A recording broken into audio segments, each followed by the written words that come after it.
വിദ്യാർത്ഥികൾക്കും പുതിയൊരു വീഡിയോയിലേക്ക് സ്വാഗതം. ഈ വർഷത്തെ ബിഫാം ലാറ്ററൽ എൻട്രി കോഴ്സുകളിലേക്കുള്ള പ്രവേശന പരീക്ഷ എഴുതിയിട്ടുണ്ടായിരുന്ന വിദ്യാർത്ഥികളുടെ റാങ്ക് ലിസ്റ്റ് പ്രസിദ്ധീകരിച്ചു.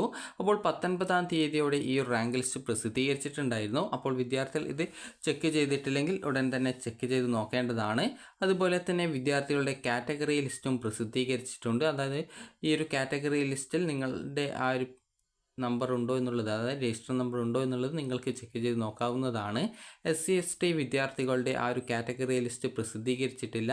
അപ്പോൾ അത് ഉടൻ തന്നെ പ്രസിദ്ധീകരിക്കുന്നതായിരിക്കും. അപ്പോൾ ഈ ഒരു വെബ്സൈറ്റിൽ തന്നെ റാങ്ക് ലിസ്റ്റ് അതുപോലെ തന്നെ കാറ്റഗറി ലിസ്റ്റ് എന്നിവ നൽകിയിട്ടുണ്ട്. അപ്പോൾ നിങ്ങൾക്ക് അത് ഡൗൺലോഡ് ചെയ്ത് എടുക്കാവുന്നതാണ്. അതുപോലെ തന്നെ താൽക്കാലിക റാങ്ക് ലിസ്റ്റ് പ്രസിദ്ധീകരിച്ചപ്പോൾ പ്രത്യേകിച്ച് പരാതികളൊന്നും ലഭിക്കാത്തത് കൊണ്ട് തന്നെ ആ ഒരു ലിസ്റ്റ് തന്നെയാണ് റാങ്ക് ലിസ്റ്റായിട്ട്, അതായത് മെയിൻ റാങ്ക് ലിസ്റ്റായിട്ട് പ്രസിദ്ധീകരിച്ചിട്ടുള്ളത്. അപ്പോൾ വിദ്യാർത്ഥികൾ ശ്രദ്ധിക്കേണ്ട പ്രധാനപ്പെട്ട കാര്യം, ഇനി ഈ ഒരു ബിഫാം ലാറ്ററൽ എൻട്രി പ്രവേശനത്തിനായിട്ടുള്ള കോളേജ് ഓപ്ഷൻസ് അതുപോലെ കോളേജ് ഓപ്ഷൻ നൽകുന്നതിനുള്ള അവസരം ഉടൻ തന്നെ ഉണ്ടായിരിക്കുന്നതാണ്.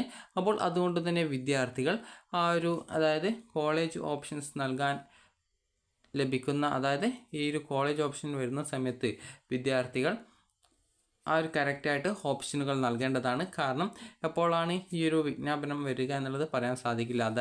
അതുകൊണ്ട് തന്നെ വിദ്യാർത്ഥികൾ എപ്പോഴും വെബ്സൈറ്റ് ഡെയിലി ഒന്ന് ചെക്ക് ചെയ്ത് നോക്കേണ്ടതാണ്. അപ്പോൾ SC/ST വിദ്യാർത്ഥികളുടെ ആ ഒരു കാറ്റഗറി ലിസ്റ്റ് ഉടൻ പ്രസിദ്ധീകരിക്കുന്നതായിരിക്കും. അപ്പോൾ വിദ്യാർത്ഥികൾ ഈ ഒരു കാറ്റഗറി ലിസ്റ്റ്, അതായത് മെയിൻ റാങ്ക് കാറ്റഗറി ലിസ്റ്റാണ് വന്നിട്ടുള്ളത്. അപ്പോൾ ആ ഒരു ലിസ്റ്റ് ഒന്ന് ചെക്ക് ചെയ്ത് നോക്കുക. അപ്പോൾ നിങ്ങളുടെ നമ്പർ അതിലുണ്ടോ എന്നുള്ളത് ചെക്ക് ചെയ്ത് നോക്കുക.